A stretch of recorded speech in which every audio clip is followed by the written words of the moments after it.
मेरठ का एक खौफनाक हत्याकांड, प्यार, धोखा और अंधविश्वास की सच्ची कहानी।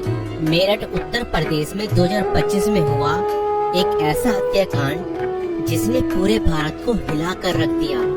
ये कहानी प्रेम, विश्वासघात और अंधविश्वास के खतरनाक जाल में फंसे कुछ लोगों की है, जिसने एक निर्दोष व्यक्ति की जान ले ली।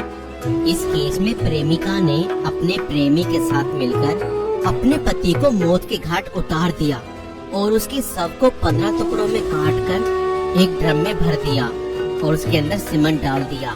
मगर चलिए इस कहानी को शुरुआत से देखते हैं। 2016 में मेरठ निवासी सौरभ राजपूत की मुलाकात मुस्कान रस्तोगी से हुई।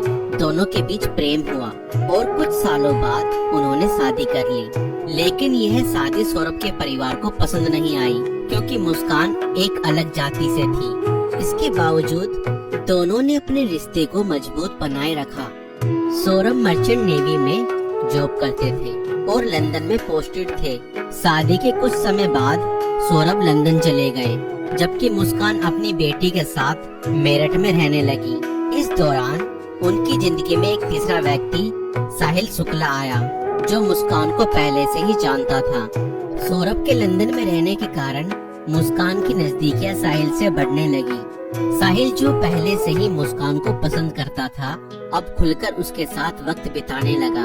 मुस्कान ने उसे यह यकीन दिला दिया कि वह अपने पति के साथ खुश नहीं है और वह साहिल से सच्चा प्यार करती है। साहिल शुक्ला अंधविश्वासी प्रवृत्ति का था और आत्माओं, तंत्र मंत्र जैसी चीजों में विश्वास करता था। मुस्कान ने इस बात का फायदा उठाते हुए उसके लिए स्नैपचैट पर एक फर्जी अकाउंट बनाया, जिससे वह साहिल शुक्ला की मरी हुई मां के नाम से चैट करती थी। इस फर्जी अकाउंट से वह साहिल को यकीन दिलाने लगी कि उसकी मां की आत्मा मुस्कान को पसंद करती है और चाहती है कि वे दोनों साथ रहें। धीरे धीरे साहिल पूरी तरह से मुस्कान की बातों में फंस गया। मुस्कान ने उसे यह विश्वास दिलाया कि अगर वह उसके पति सौरभ को रास्ते से हटा दे तो वो दोनों एक साथ रह सकते हैं। साहिल अब पूरी तरह से मुस्कान के इशारों पर नाचने लगा था। मुस्कान और साहिल ने मिलकर सौरभ को मारने की साजिश रची। 4 मार्च 2025 को जब सौरभ लंदन से मेरठ अपनी पत्नी और बेटी से मिलने आया, तब मुस्कान ने सौरभ की फेवरेट सब्जी कोफ्तों में बेहोशी की दवाई मिलाकर खिला दी।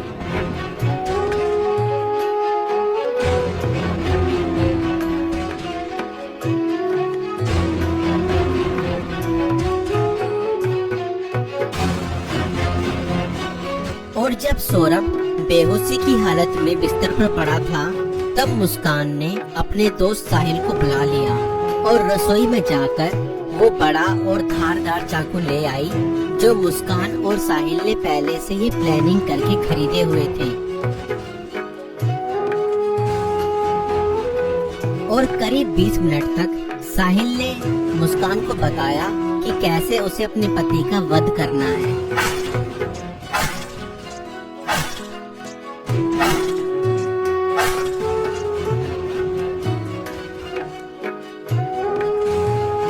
और फिर उसके बाद मुस्कान और साहिल ने सोते हुए सौरभ पर हमला किया और उसके हृदय पर 3 बार वार किए।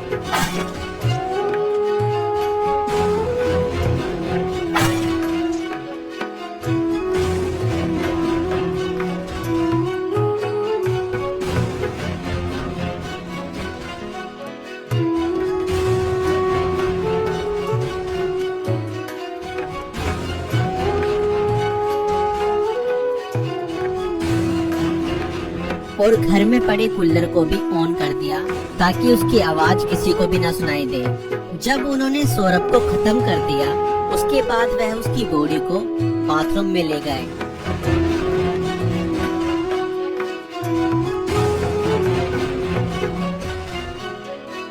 और उसके शरीर को 15 टुकड़ों में बांट दिया।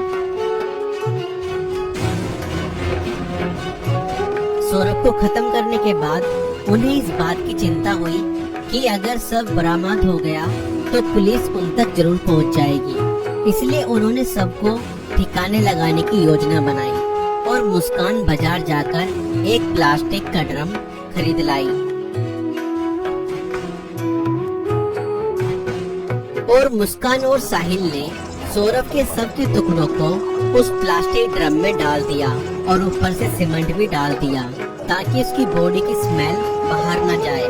और उसके बाद उन्होंने उस ड्रम को घर के एक कोने में रख दिया। इसके बाद मुस्कान और साहिल ने सौरभ के मोबाइल फोन से उसके सोशल मीडिया अकाउंट को एक्टिव रखा। उन्होंने सौरभ के अकाउंट से हिमाचल प्रदेश की शिमला की तस्वीरें और स्टोरीज पोस्ट की ताकि लोगों को लगे कि वह घूमने गया है।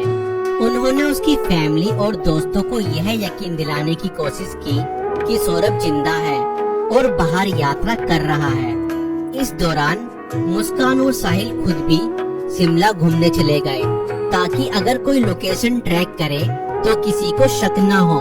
लेकिन किसी भी अपराधी की तरह वह भी ज्यादा समय तक बच नहीं पाए।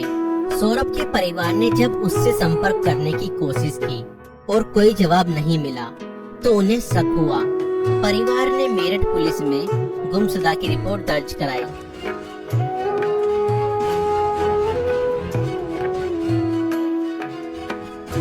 और इसी बीच मुस्कान ने अपने माता पिता को बताया कि शायद सौरभ का मर्डर हुआ है और उसके घर वालों ने ही उसका मर्डर किया है। मगर मुस्कान के पिता ने कहा, नहीं बेटा, किसी के भी घर वाले कितना ही नाराज हो जाएं, तो भी ऐसा कदम अपने बेटे के लिए नहीं उठा सकते। बेटा, मुझे सच सच बताओ, सौरभ कहाँ है? मुझे सच्चाई बताओ, मैं किसी से कुछ नहीं कहूँगा। और तब मुस्कान ने अपने पिता को बताया कि उसने और साहिल ने मिलकर सौरभ को खत्म कर दिया है।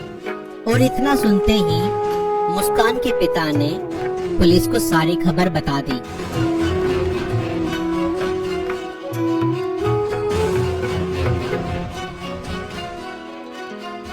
और पुलिस ने तुरंत मुस्कान और साहिल को गिरफ्तार किया।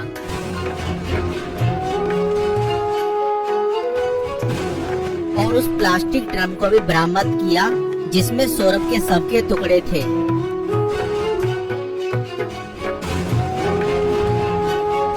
उस प्लास्टिक ड्रम को काटा गया और सौरभ के शरीर के टुकड़ों को बरामद किया गया। इस खौफनाक हत्या मिस्ट्री का अंत पुलिस द्वारा हत्यारों की गिरफ्तारी के साथ हुआ। पुलिस ने मुस्कान और साहिल को गिरफ्तार कर लिया। दोनों पर हत्या, साजिश और सबको छुपाने के गंभीर आरोप लगाए गए। दोस्तों, ये घटना हमें यह सिखाती है कि अंधविश्वास का अंजाम बहुत बुरा और भयानक होता है। साहिल ने अपनी मां की आत्मा के नाम पर बनाए गए एक फर्जी अकाउंट पर भरोसा किया और हत्या जैसा अपराध कर दिया। और गलत संबंध और रिश्तों का अंजाम बहुत बुरा ही होता है। मुस्कान ने अपने फायदे के लिए साहिल को मानसिक रूप से कंट्रोल किया और हत्या तक करवा दी। और कानून से कोई नहीं बच सकता, चाहे अपराध कितना भी चालाकी से किया जाए।